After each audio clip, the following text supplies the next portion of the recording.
நமச்சிவாய வாழ்க. நாதந்தாள் வாழ்க. இமைப்பொழுதும் என் நெஞ்சில் நீங்காதான் தாழ் வாழ்க.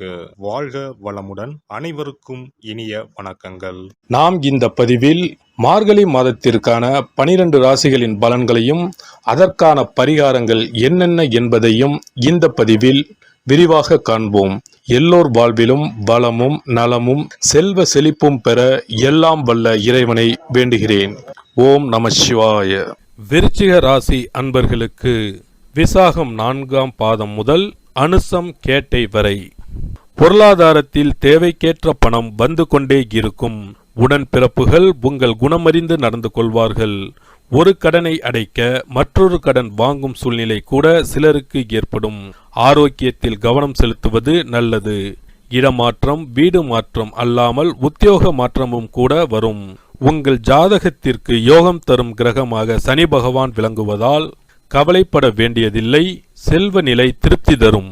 முன்னோர்கள் கட்டி வைத்த சிதிலமடைந்த கோவில்களை பழுது பார்த்து உங்கள் பெயர் நிலைக்கும் விதத்தில் செயல்படுவீர்கள்.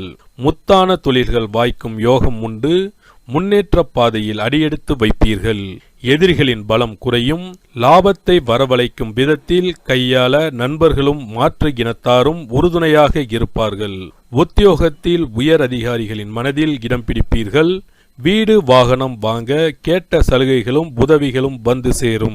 அடிப்படை வசதிகள் பெருகும். கனிவான பேச்சால் எல்லோரையும் கவர்வீர்கள். உங்களின் தோற்றப்பொழிவு கூடும். குடும்பத்தில் கலகலப்பான சூழல் ஏற்படும். கடனாக கொடுத்த பணம் கைக்கு வரும். அனாவசிய செலவுகளை குறைப்பீர்கள். வாழ்க்கை துணைவர் வழியில் எதிர்பார்த்த உதவி கிடைக்கும். தோளில் நமைச்சல் நீங்கும். புதிதாக வீடு வாகனம் வாங்க வங்கியில் கடன் உதவி கிடைக்கும். விஐபிகளின் நட்பு கிடைக்கும். வேலை தேடும் அன்பர்களுக்கு நல்ல வேலை அமையும். அடகில் இருக்கும் நகையை மீட்பீர்கள்.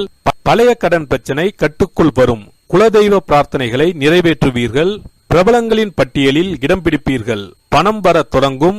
எதிர்பார்ப்புகள் நிறைவேறும்.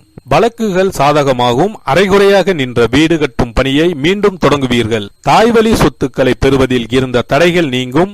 வங்கி கடன் கிடைக்கும். கடினமாக உழைத்து இலக்கை எட்டி பிடிப்பீர்கள். எதிர்பார்த்த வகைகளில் பணம் வந்து சேரும். சுப நிகழ்ச்சிகளால் வீடு களை கட்டும். சிலர் வெளிநாடு செல்வீர்கள். மகனுக்கு நல்ல வரன் அமையும். லேசான தலைச்சுற்றல், சலிப்பு, முன்கோபம், சில காரியங்களில் தடைகள் வந்து செல்லும். பூர்வீக சொத்தில் வில்லங்கம் விலகும். அதிக வட்டிக்கு வாங்கிய கடனை போராடி பைசல் செய்வீர்கள். மேலும் மன உளைச்சல், மறைமுக எதிர்ப்பு, வீண் விமர்சனம் வரக்கூடும். எடுத்த வேலையை முழுமையாக முடிக்க முடியாமல் அவதிக்கு உள்ளாவீர்கள். வாகனத்தில் செல்லும் போதும் சாலையை கடக்கும் போதும் கவனம் தேவை. வழக்கு விஷயங்களில் பின்னடைவு ஏற்படும். யாருக்காகவும் ஜாமீன் கையெழுத்து போட வேண்டாம். அடுக்கடுக்கான வேலைகளால் அவதிக்கு உள்ளாவீர்கள். உத்தியோகத்தில் இடமாற்றங்கள், சம்பள பிரச்சனை, மறைமுக நெருக்கடிகள் வந்து நீங்கும். பிதுர்வழி சொத்து பிரச்சனை தலை தூக்கும்.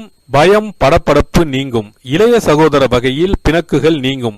பழைய பிரச்சனைகள் தலை தூக்கும். கணவன் மனைவிக்குள் சின்ன சின்ன சண்டைகள் வந்து போகும். பெரிதாக்க வேண்டாம். வழக்கில் தீர்ப்பு தள்ளி போகும். பெரிய பதவியில் இருப்பவர்களை பகைக்க வேண்டாம். வெளிவட்டாரத்தில் விமர்சனத்தை தவிர்க்கவும். இக்காலகட்டத்தில் யாரையும் நம்பி எந்த முடிவும் எடுக்காதீர்கள். பணம் கொடுக்கல் வாங்கலில் எச்சரிக்கை அவசியம். வியாபாரிகளுக்கு இம்மாதம் பற்று வரவு கணிசமாக உயரும். புது முதலீடு செய்து வியாபாரத்தை விரிவுபடுத்துவீர்கள். கடையை முக்கிய சாலைக்கு மாற்றுவீர்கள். பங்குதாரர்கள் கொஞ்சம் ஏடாகூடமாக பேசுவார்கள். குறைந்த லாபம் வைத்து விற்பதன் மூலம் வாடிக்கையாளர்கள் அதிகமாவார்கள். தொழில் வியாபாரத்தில் பிரச்சனைகள் அதிகரிக்கும். சில இடைத்தரகர்களின் செயல்களால் உங்களுக்கு கிடைக்க வேண்டிய நல்ல வாய்ப்புகள் கடைசி நேரத்தில் தடைபடும். உங்கள் உழைப்புக்கான பலனை அடைய இடையூறுகள் ஏற்படும். சந்தை சூழ்நிலை சாதகமற்று இருப்பதால் ஒவ்வொரு செயலிலும் கவனத்தோடு இருப்பது நல்லது. வேலைக்கு செல்பவர்களுக்கு வீண் பழி சொற்கள் எதிர்கொள்ளக்கூடிய சூழ்நிலையும் மற்றவர்கள் பணியை இணைத்து செய்ய வேண்டிய நிலையும் உண்டாகும். பணியில் சிறப்பாக செயல்பட உடல் ஆரோக்கியம் ஒத்துழைக்காது. ஒவ்வொரு செயலிலும் கவனத்தோடு இருக்க வேண்டிய நேரமாகும். மொத்தத்தில் இந்த மாதம் அதிரடி முன்னேற்றங்களை தருவதாக அமையும். பரிகாரங்கள்: செந்தில் வேலவனை சஷ்டி தினத்தில் தரிசித்து வழிபடுங்கள். ஆலய திருப்பணிகள் மற்றும் உளவார பணிகளுக்கு இயன்ற பங்களிப்பை வழங்குங்கள். வாழ்க்கை சுபிட்சமாகும். சனீஸ்வர பகவானால் ஏற்படும் பாதிப்புகளை குறைக்க சிறப்பு பரிகாரத்தை இப்பதிவில் காண்போம். சனிக்கிழமை சனி பகவானுக்கு பிடித்த நாள் என்பதால் அன்று மாற்றுத்திறனாளிகளுக்கு உதவி செய்வது சனி பகவானை திருப்தி செய்யும். வசதி இருப்போர் அவர்களுக்கு உதவும் வண்ணம் ஊன்றுகோல், வண்டிகள் போன்றவற்றை வாங்கித் தரலாம். சனி பகவானின் வாகனம் காகத்துக்கு தினமும் அல்லது சனிக்கிழமைகளில் உணவு படைப்பவர்களுக்கு முன்னோரின் ஆசிகளுடன் சனி பகவானின் ஆசிகளையும் பெற்றுத்தரும் என்பது உறுதி.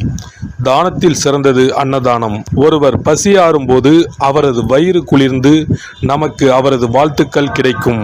தானம் செய்யும் போது சனி பகவானின் மனமும் குளிர்ந்து நல்ல பலன்களை தருவார். சனி பகவானுக்கு கருப்பு நிறம் மிகவும் பிடிக்கும் என்பதால் எள்ளு பொடி அல்லது எள்ளு கலந்த சாதத்தை வைத்து வழிபடலாம். சனி பகவான் சில நேரங்களில் அவமானமான கஷ்டங்களை நமக்கு ஏற்படுத்துவார். அதை தடுக்க கருப்பு கலந்த வஸ்திர தானத்தை ஏழை எளியோருக்கு சனீஸ்வரர் குடிக்கொண்டுள்ள தலங்களில் செய்யலாம். காரணம், ஒருவருக்கு வஸ்திரம் தருவது என்பது அவருடைய மானத்தை காக்கும் செயல் என்பதால் இந்த வஸ்திர தானத்தால் சனி பகவானின் கருணை பார்வை நம்மீது விழும் என்பது ஐதீகம். இந்த வீடியோ உங்களுக்கு பிடிச்சிருந்தா லைக் பண்ணுங்க, ஷேர் பண்ணுங்க அண்ட் சப்ஸ்கிரைப் பண்ணுங்க. பக்கத்துல இருக்க பெல் ஐகானை கிளிக் பண்ணுங்க. நன்றி, வணக்கம், வாழ்க வளமுடன்.